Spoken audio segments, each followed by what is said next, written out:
अमरावती जिल्ह्यात निसर्गाच्या लहरीपणामुळे संत्रा उत्पादक शेतकरी मोठ्या संकटात सापडलाय। फळगळ आणि रोगांच्या प्रादुर्भावामुळे संत्रा पिकांचं मोठं नुकसान झालं असून शेतकऱ्यांना तातडीनं मदत मिळावी या मागणीसाठी प्रहार संघटनेनं जिल्हाधिकारी कार्यालयावर धडक दिली।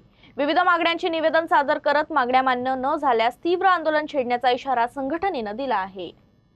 अमरावती जिल्ह्यातील संत्रा उत्पादक शेतकऱ्यांसमोर निसर्गाच्या लहरीपणामुळे मोठं संकट उभं आहे। मोठ्या प्रमाणावर फळगळ होत असून संत्रा पिकावर विविध रोगांचा प्रादुर्भाव झाल्यानं शेतकऱ्यांचं मोठं आर्थिक नुकसान झालंय। या पार्श्वभूमीवर नुकसानग्रस्त शेतकऱ्यांना न्याय मिळवून देण्यासाठी प्रहार संघटनेच्या वतीनं अमरावती जिल्हाधिकारी कार्यालयावर धडक देण्यात आली। संघटनेच्या पदाधिकाऱ्यांनी जिल्हाधिकाऱ्यांना विविध मागण्यांचं निवेदन सादर करण्यात आलं। यावेळी शासनाच्या धोरणांवर तीव्र नाराजी व्यक्त करण्यात आली। संत्रा उत्पादक शेतकऱ्यांच्या नुकसानीची तातडीने दखल घेऊन आवश्यक मदत आणि उपाययोजना करण्यात याव्या अशी मागणी देखील प्रहारतर्फे करण्यात आली। दरम्यान शेतकऱ्यांच्या मागण्या तातडीने मान्य न झाल्यास येत्या काळात तीव्र आंदोलन छेडण्याचा इशारा देखील यावेळी देण्यात आला।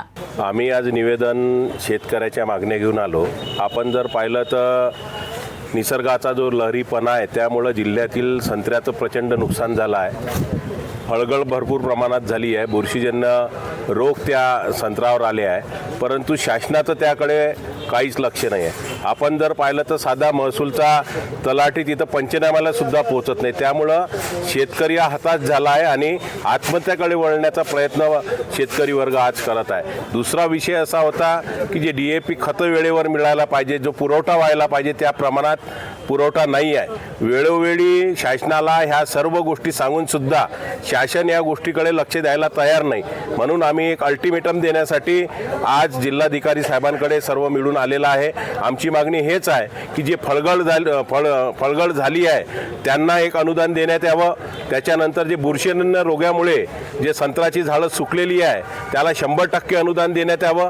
तसं DAP आणि युरियाचा जो तुटवडा सध्या या जिल्ह्यात आहे तो तात्काळ कमी करून शेतकऱ्यांना तात्काळ युरिया आणि DAPचा पुरवठा करण्यात यावा अशा विविध मागण्या घेऊन आम्ही आज जिल्हाधिकारी महोदयांना निवेदन दिलं आहे। मागण्या जर पूर्ण झाल्या नाही तर आम्ही शिवसेना आणि प्रहार स्टाईलनं ज्या पद्धतीनं आतापर्यंत आंदोलनं करत आलो तोपर्यंत अतिशय तीव्र प्रमाणात जिल्हाधिकारी कार्यालयावर किंवा कमिशनर कार्यालयावर प्रचंड प्रमाणात शेतकऱ्याचा मोठा मोर्चा आणू।